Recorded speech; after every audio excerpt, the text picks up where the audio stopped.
नमस्कार, मैं कमलेश कुमार राय। कोरोना त्रासदी से 4 लॉकडाउन होने के बाद 1 जून से भारत सरकार द्वारा अनलॉक 1 शुरू किया गया। इस नए नाम से शुरू की गई इस व्यवस्था में रात्रि 9 बजे से सुबह 5 बजे तक कर्फ्यू रहेगा। बाकी समय सारी दुकानें, संबंधित अन्य व्यावसायिक संस्थान, ऑफिसेज सब कुछ खोले जा सकते हैं। यही नहीं, 8 जून से रेस्टोरेंट, होटल से लेकर तमाम धार्मिक स्थल भी खोल दिए जाएंगे।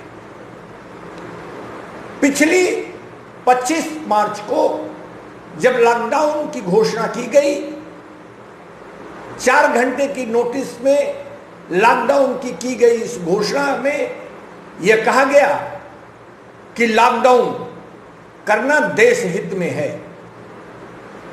25 मार्च को 500 के करीब संक्रमित लोगों की संख्या थी।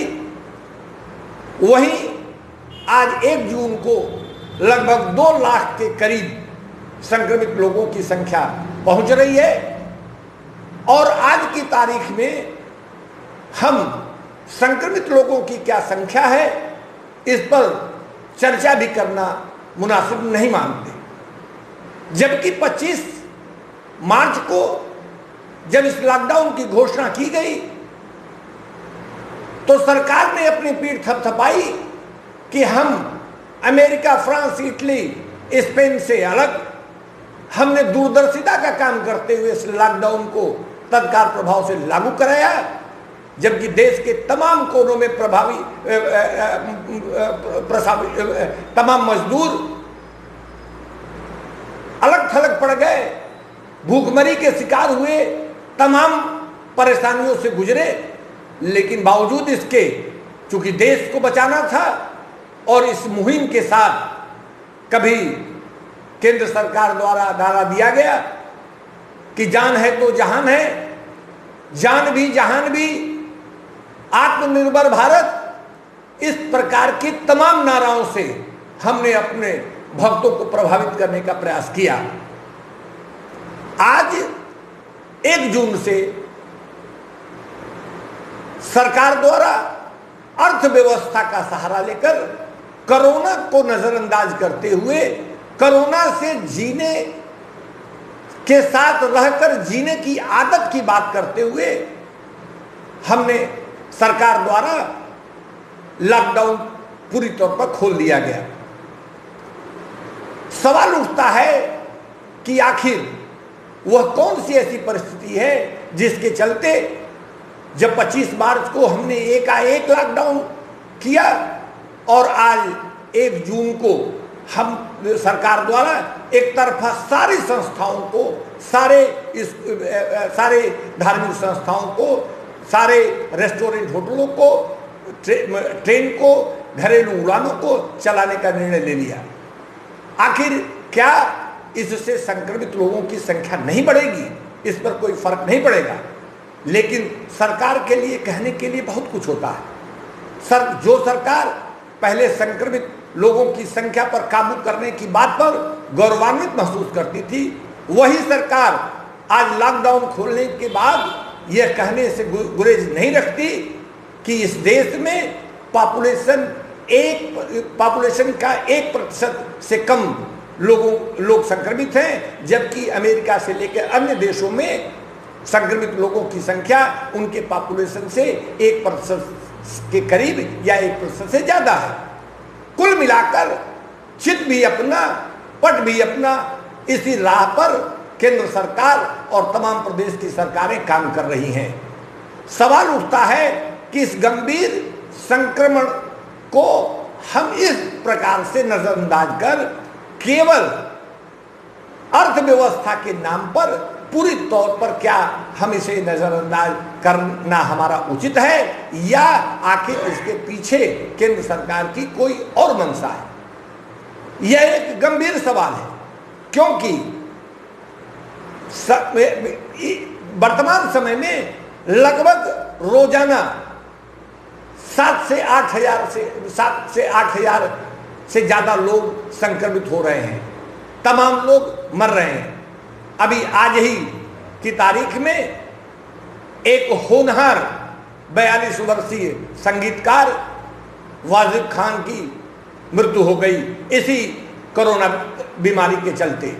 हालांकि वो किडनी बीमारी से भी ग्रसित बताया जा रहा था, लेकिन कोरोना के चलते वह बीमारी से उबर नहीं पाया और उसकी दुखद मृत्यु हुई। वहीं दूसरी तरफ केंद्र सरकार अर्थव्यवस्था के नाम पर जहां एकाएक सारे संस्थाओं, सारे व्यवसायिक संस्थाओं, सारे धार्मिक स्थलों, सारे होटलों रेस्टोरेंट को खोलने का निर्णय लिया गया, वहीं केंद्र सरकार द्वारा वित्त मंत्रालय में भी वित्त मंत्री को बदलने के बाद पर बड़ी ही तेजी से जद्दोजहद चल रही है। हालांकि यह जद्दोजहद पिछले दिनों बजट पेश होने के पूर्व से चल रहा था। केंद्र सरकार अब यह महसूस कर रही है कि कहीं न कहीं निर्मला सीतारमण को वित्त मंत्री बनाकर चूक हुई है, लेकिन इस गलती को किस तरीके से सुधारा जाए, यह भी एक उनके सामने एक बड़ा सवाल बनकर खड़ा है। जानकार सूत्रों का कहना है कि नरेंद्र मोदी यह चाहते हैं कि निर्मला सीतारमण की जगह केवी कामत को, जो आईसीआईसी के फॉर्मर चेयरमैन है, जो एक सक्षम अर्थशास्त्री बताए जाते हैं, उनको वित्त मंत्रालय की जिम्मेदारी उन्हें दी जाए। लेकिन निर्मला सीतारमण को हटाने के बाद क्या दिक्कतें हो सकती हैं और यह कहीं राजनीति में बैकफायर न कर जाए, इस सवाल को लेकर रणनीतिकारों में एक बड़ी पेचोपेच की स्थिति है। और अर्थव्यवस्था को सुधारने के लिए कैसे वित्त मंत्री को बदला जाए, कैसे नई स्थितियों को लाकर खड़ा किया जाए, उनका यह भी केंद्र सरकार और रणनीतिकारों का उनके यह भी सोचना है कि निर्मला सीतारमण के बारे में जो विरोधी यह कहते हैं कि वह पूरी तौर पर असफल हैं, कहीं उनको वित्त मंत्रालय से हटाने के बाद विरोधी यह न कहने लगे कि वो तो शुरू से ही कह रहे थे कि वित्त मंत्री निश्चित रूप से एक असफल महिला है और इनको हटा देने की जरूरत है।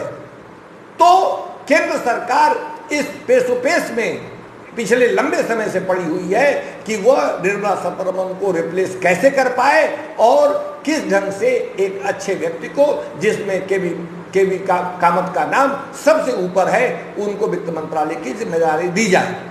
कुल मिलाकर वर्तमान समय में अर्थव्यवस्था की स्थिति डामाडोल है, जीडीपी माइनस होने की स्थिति में खड़ी है।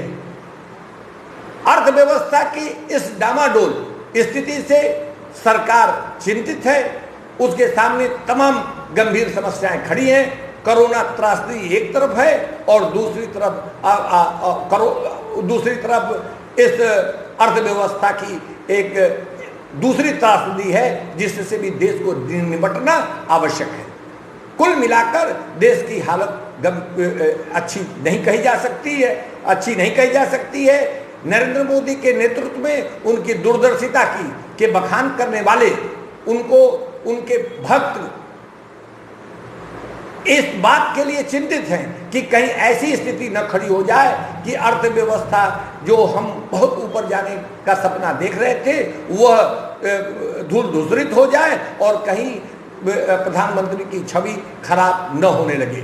कुल मिलाकर स्थितियां विकराल हैं और इसे समय से यदि इस पर काबू नहीं पाया गया तो निश्चित रूप से जहां एक तरफ पूरे देश में कोरोना त्रासदी से जो नुकसान हो रहा है वह अपनी जगह है, वहीं दूसरी तरफ अर्थव्यवस्था से भी एक देश को एक बहुत बड़ा झटका लगने की स्थिति खड़ी है। इसको समय से संभाल लेना ही केंद्र सरकार के लिए आवश्यक है। यदि ऐसा नहीं किया जा सका तो निश्चित रूप से ये आने वाले दिनों के लिए एक संकट भरी स्थिति हो सकती है। उपभोक्ता मंच के लिए आज बस